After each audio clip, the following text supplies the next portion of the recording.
The school gym smelled of paint and borrowed perfume, the kind that filled the air before every school dance.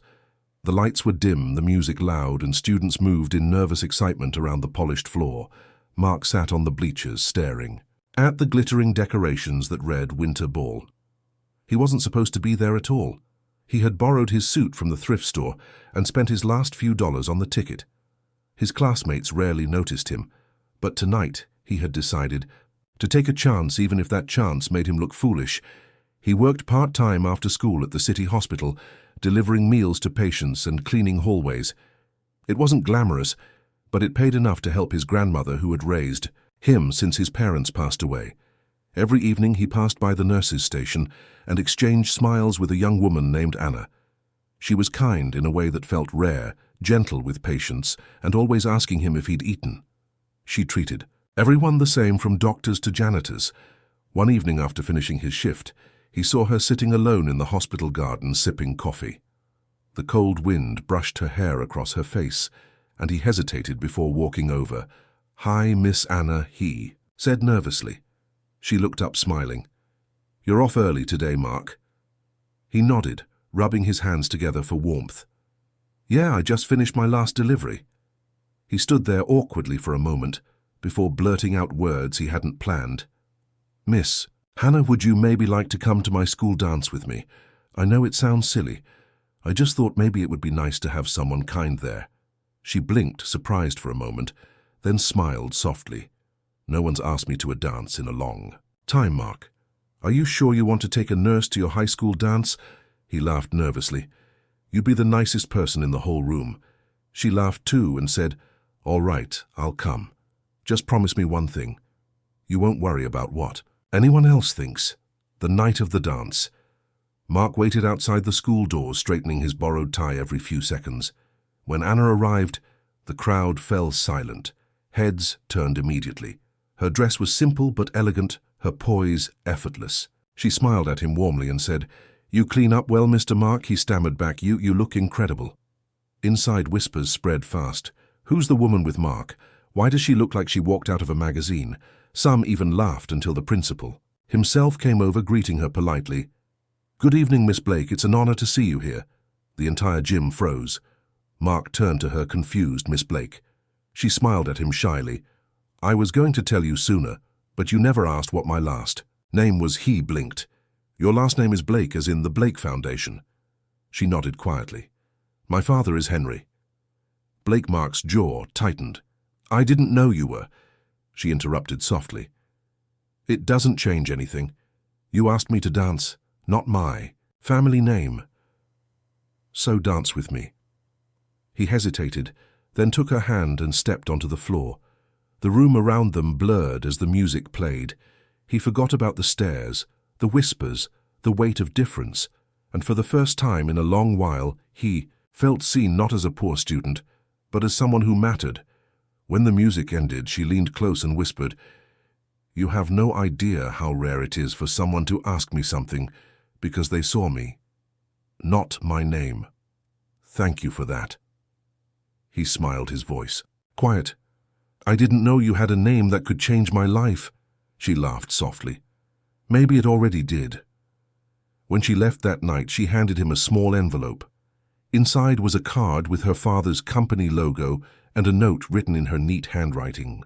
"I meant it when I said I enjoyed the dance. If you ever need help with your dreams, come find me."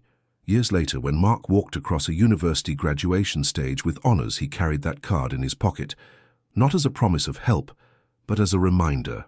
That kindness once turned courage into connection. Years passed after that unforgettable night at the Winter Ball, but Mark never forgot the feeling of that evening, the way the lights had glowed around them, the warmth of her hand in his, and the quiet truth of her words. "You asked me to dance, not my name." Life after high school was not easy. He still worked double shifts at the hospital to pay for college, often falling asleep on his textbooks between classes. The scholarship he earned covered tuition, but not food or rent. Still, he carried on, fueled by determination and a memory that refused to fade. One evening, while delivering meals at the hospital, he noticed a familiar figure standing in the hallway, Anna. She was no longer wearing her Nurse's scrubs but a crisp white blazer with an emblem on the pocket. Her hair was tied neatly, and she carried the calm confidence of someone who belonged anywhere. She smiled the moment she saw him. "Mark, it's been years." He blinked, unable to hide his surprise. "Miss Anna, you look different." She laughed. "It's still me. I work here now, just in a different way." He hesitated, trying to process it. "You mean you're a doctor now?" She smiled again, shaking her head. "Not exactly. I'm the new director of the hospital board. My father asked me to oversee expansion projects." Mark's expression faltered slightly. He remembered her family name, Blake. He realized what that meant. She noticed and said softly, "Don't look at me like that. I still make my own coffee and still talk to patients just like before." They sat together in the cafeteria, talking for hours, catching up on everything she had missed. He told her about college, how hard it had been, and how close he had come to giving up. She listened, quietly, then said, "I never forgot the dance. You made me realize how easily people judge others by where they stand instead of who they are. I think about that every time I make a decision here."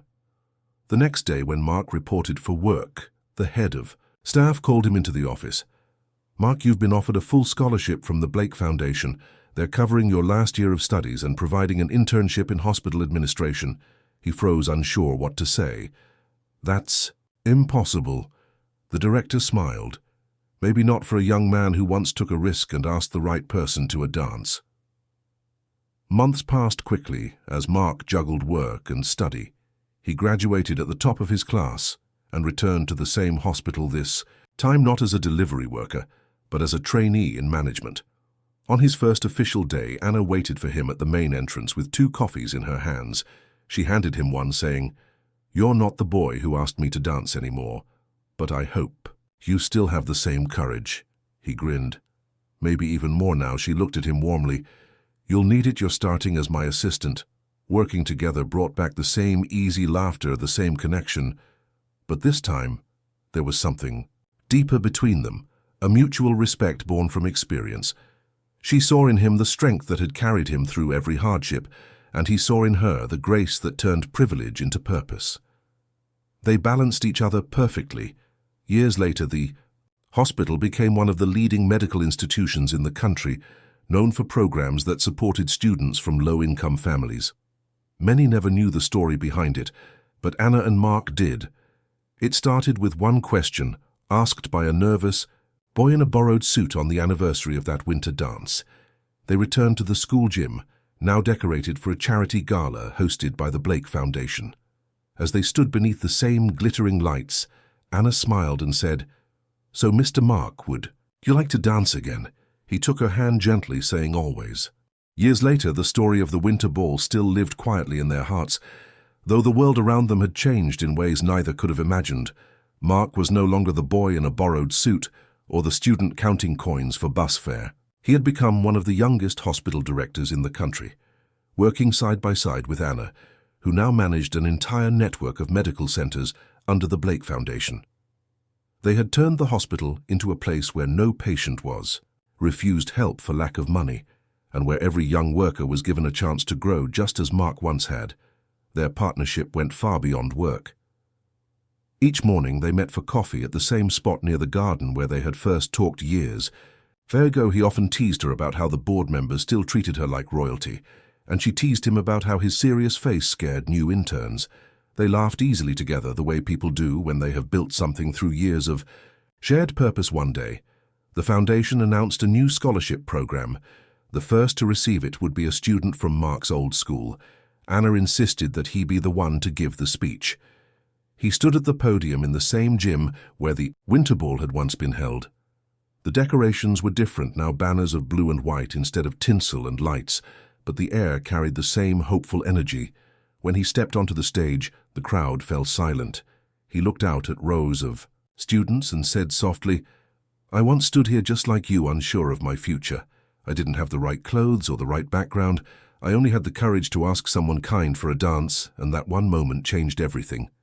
The students listened wide-eyed as he told them how that small act of bravery had brought him to this point. He finished with the same words that had guided him ever since. Sometimes the smallest step toward kindness is the biggest leap toward destiny. After the ceremony, Anna walked up to him smiling.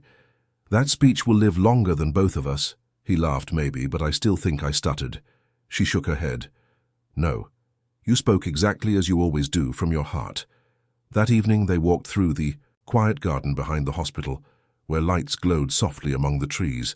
The same air that once carried uncertainty now carried peace. Anna turned to him and said, "You know, my father still tells people that you were the best decision I ever made." He smiled. "And what do you tell them?"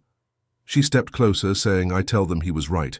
Years later they married in that same garden, surrounded by friends, staff and patients who had become family.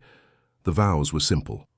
No extravagance, just two people who had spent years choosing each other again and again. When they danced under the soft lights, Mark whispered, "You know, this started with a question." She smiled.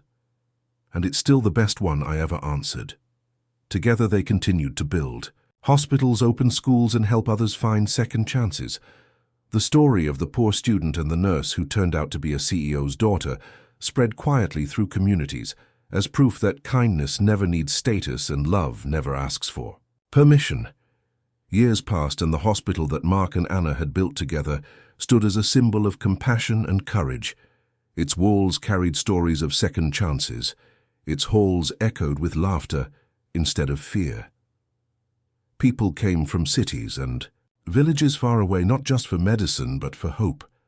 The foundation they created together had funded hundreds of scholarships and built dozens of free clinics. Every time a new graduate crossed the stage, or a family left the hospital with a healthy child, Mark and Anna saw a reflection of their own journey. They never sought attention, but their story traveled quietly. A reporter once asked Anna during a charity event what inspired her to devote her wealth to helping others. She smiled gently, saying it wasn't wealth that built this. It was a borrowed suit and a question from someone who saw me, not my last name. That answer made headlines, though she never mentioned his name. People called them the couple who built bridges between hearts and worlds. At home, their life was simple. Their mornings began with coffee in the garden. Their evenings ended with long walks around the hospital grounds. Mark loved watching the lights flicker in the windows, each one a sign of life saved. Each time he saw a nurse comforting a patient or a student studying late, he felt proud not of his position, but of the choice he made long ago to ask, instead of assume. One summer evening, the hospital hosted an anniversary celebration for the foundation doctors. Nurses, patients, and volunteers filled the courtyard. Anna walked up to the microphone, smiling at the crowd, and began telling their story from the start, how a boy with no money and a girl with no title worth bragging about had met in a place where compassion mattered more than appearances.